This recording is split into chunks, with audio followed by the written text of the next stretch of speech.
Perkenalkan, nama saya Derwin Suartono. Saya sebagai Dean di School of Computer Science. Prof, dengan kebidanan Prof sendiri nih di bidang AI sebagai guru besar dan melihat juga perkembangan teknologi saat ini khususnya di penggunaan di perusahaan dalam proses rekrutmen, bagaimana Profesor memandang penggunaan teknologi AI dalam membaca mungkin ekspresi seorang job seeker gitu ya, Prof, oleh perusahaan gitu. Apakah memang metode ini bisa kita bilang sebagai metode yang adil dan akurat? Ya, perkembangan AI sekarang ini makin kesini makin canggih ya, karena banyak hal yang bisa dilakukan oleh AI. Tetapi kalau berbicara dari sisi apakah dia benar-benar bisa melakukan assessment, misalkan tadi konteksnya untuk HRD perusahaan, ya sifatnya membantu ya, sifatnya membantu. Karena mau bagaimanapun assessment dari person to person itu pasti akan lebih tepat. Karena over the years, over the time gitu ya, dari si asesornya sendiri pun pasti experience-nya banyak gitu ya. Terkonsentrasi untuk orang-orang di Indonesia misalnya, kalau kita bicara di Indonesia. Tapi kalau kita menggunakan AI untuk mengenali bahwa orang ini karakternya baik atau enggak, apakah orang ini berpotensi melakukan hal-hal yang tidak baik ketika direkrut di perusahaan atau tidak, selama ada data yang bisa dilatih untuk berbagai macam kondisi ekspresi wajah yang diberikan identitas bahwa ini berpotensi melakukan hal yang tidak baik, ini tidak berpotensi. Kalau itu ada datanya dan bisa dilatih, tentu AI bisa belajar. Karena AI belajar dari data. AI belajar dari data yang semakin banyak akan semakin membuat AI itu pintar. Jadi tergantung dari datanya apakah available atau enggak untuk bisa kita bicara AI ini akurat atau kurang akurat begitu. Tetapi kalau saya boleh berkomentar secara langsung, AI itu harusnya hanya membantu, bukan menjadi penentu sebuah keputusan begitu. Oke, kalau misalkan tadi sudah dibilang hanya membantu nih Prof, tapi tidak menutup kemungkinan bahwa ada orang-orang atau kita bisa bilang perusahaan yang mengotomatisasi gitu, oh ya lah ada AI-nya gitu, kita tinggal gunakan. Itu resiko terburuknya apa sih Prof? Istilahnya kalau misalnya bergantung sebegitunya gitu ya dalam proses rekrutmen. Kita pernah dengar ya, harusnya bahkan CEO dari OpenAI sendiri bicara, dia heran kenapa orang-orang percaya dengan ChatGPT sebegitu tingginya gitu. Kalau perusahaan atau pengguna dari AI itu memang percaya langsung dengan sistem AI dan tidak menggunakan kemampuan manusia lagi, saya rasa itu kurang bijak ya. Karena kita kan nggak tahu ukurannya seberapa berhasil AI ini melakukan tugasnya. Kecuali memang ada kajian ilmiah, ada karya ilmiahnya, ada research papernya yang menjelaskan secara gamblang bahwa AI ini performance-nya berapa persen. Tetapi kan dalam konteks kita menggunakan aplikasi AI dari industri yang kita memang nyaman sebagai pengguna, tidak ada laporan berapa persen performance dari si sistem ini. Sehingga sangat spekulatif sekali kalau kita menggunakan atau rely on 100% ke dalam sistem AI. Saya rasa kurang bijak untuk orang menggunakan AI secara penuh tanpa menggunakan intervensi decision maker dari orang begitu. Oke. Izin Prof, mengacu soal jawaban itu, beberapa pihak tuh menilai bahwa sistem ini juga bisa mungkin memperkuat bias ya. AI udah mengatakan bahwa ini sepertinya orangnya nih pemarah karena mungkin terdeteksinya anger gitu. Nah, gimana pendapat Prof soal ini? Apakah mungkin kita memang dengan adanya AI ini sebenarnya kita menciptakan sistem yang lebih inklusif?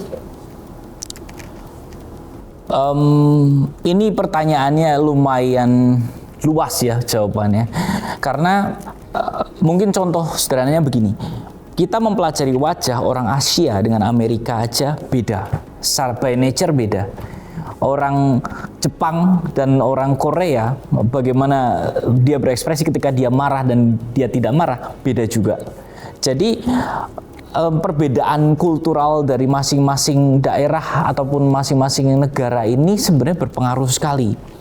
Ya, kalau kita mengatakan bahwa AI bisa memberikan satu hasil yang bias atau keliru ketika kita menggunakannya secara terus-menerus, itu dimungkinkan.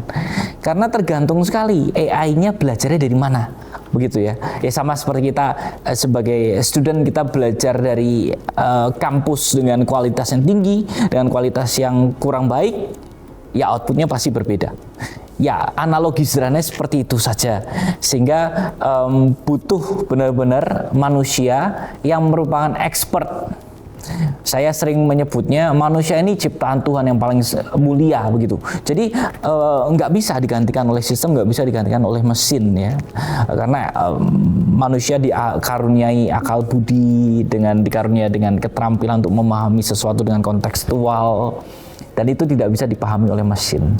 Soal AI ini, Prof, karena Prof juga membahas soal yang tadi MBTI dan AI itu sendiri, itu sebenarnya ada kolaborasi antara AI dan psikologi.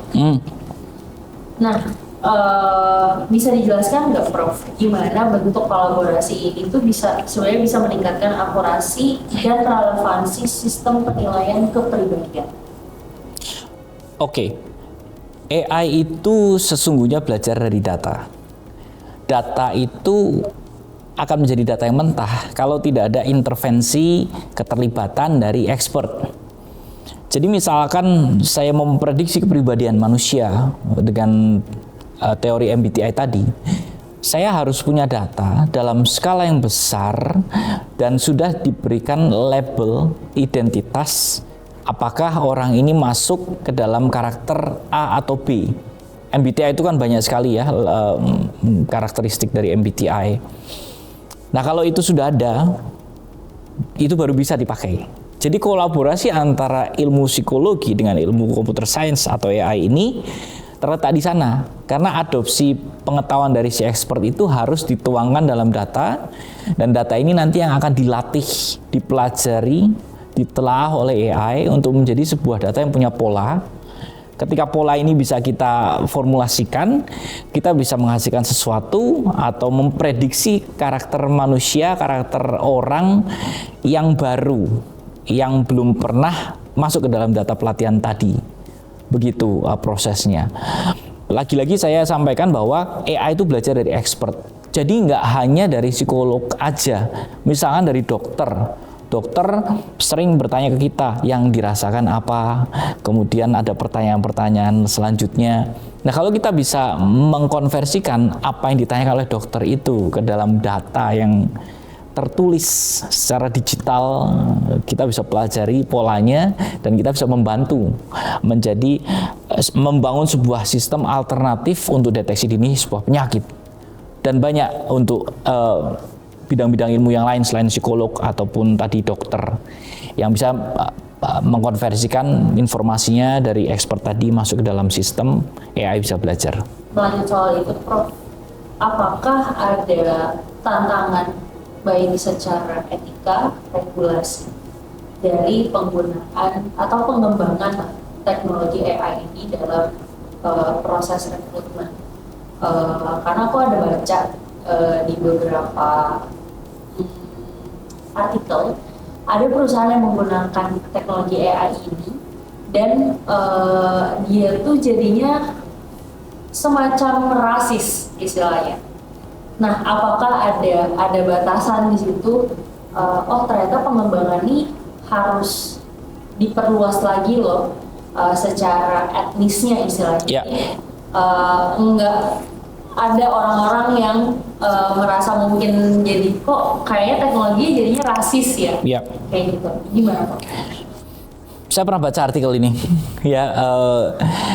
Memang kecenderungannya itu AI akan bersikap sebagaimana dia dilatih. Sama seperti anak-anak diberitahukan oleh orang tuanya yang ini boleh, yang ini nggak boleh. Jadi kalau data yang dilatihkan ke dalam AI itu memang nggak komprehensif mengcapture semua jenis orang atau etnis, bisa saja AI itu jadi bias hasilnya. Misalnya dilatih hanya konteks jenis orang dari suku A dan B saja, nanti suku yang C tidak pernah dikenali.